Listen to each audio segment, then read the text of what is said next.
All right, welcome back to the deep dive. We're here to, cut through the noise and get straight to the insights that matter. And today, we're really diving into something big, FedNow, and what it means for the future, really, of real-time finance. Oh, and I should mention, this deep dive is brought to you by Access Softec. They're the premier provider of digital banking solutions. So yeah, FedNow, we're drawing a lot here from our own insights, our own work in this space because it's evolving so quickly. It really is, and there's genuine excitement here, Hmm. because FedNow, it isn't just another payment system. It feels like it's set to fundamentally rewire the whole financial world. The fascinating part for me isn't just, oh, it's faster. It's how it changes what people, consumers, businesses expect from finance, like the very basics of interaction. Exactly. You know that old saying, the check is in the mail, Oh, yeah, painful. right? It sounds completely ancient now. It just doesn't fit, doesn't align with what we all demand today, speed, accessibility. We live in a digital age. We do. We expect everything instantly, right? Why should money be any different?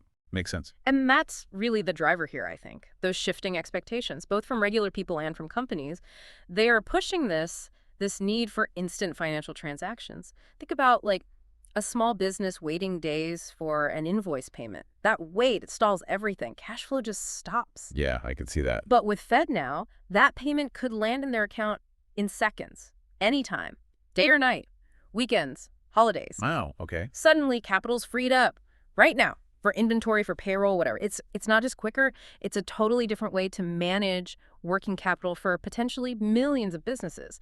Cash on demand, essentially. That really is a huge shift, moving away from like the old batch processing systems to something that's just always on. Yeah. But how does FedNow actually do that? What makes it technically different from, say, ACH or Wire? Okay, so a key piece is the ISO 2022 messaging standard. It's a big deal. It means payments aren't just fast; they carry much richer structured data along with them. Ah, okay. So more information travels with the money. Exactly. And that could revolutionize things like reconciliation for businesses, automating processes that used to take ages, manually matching things up. Right, right. And yeah, the 247-365 operation is fundamental. It allows for immediate liquidity, businesses getting funds right away, maybe even instant loan disbursements, or paying gig workers the second they finish a job. It's changing the whole rhythm of financial life. Okay, so money moving at lightning speed, carrying all this data, having this kind of, well, profound impact. My mind immediately jumps to security.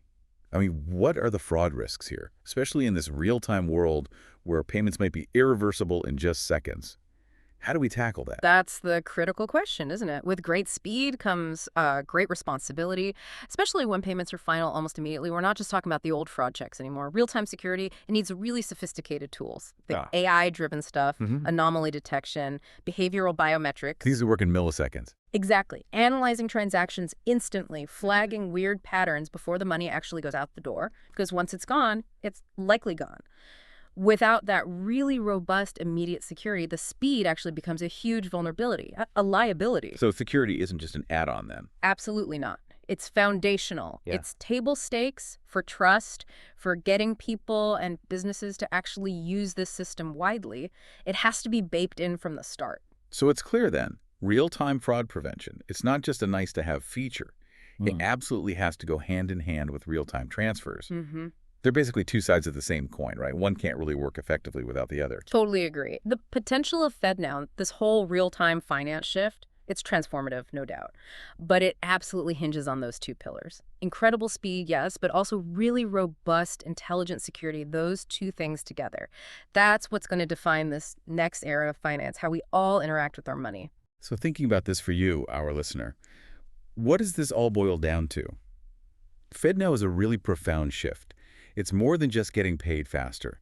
It's about a whole new level of financial agility, efficiency, maybe even opportunity. Yeah, and maybe something to leave you thinking about is this. Consider that constant race, between financial innovation that drive for faster, smarter money and the security measures needed to protect it. How will that ongoing race shape your future interactions with money? What does it really mean for financial trust down the line? How might it change the way you manage your own economic life? It's something that keeps evolving, really, with every technological leap.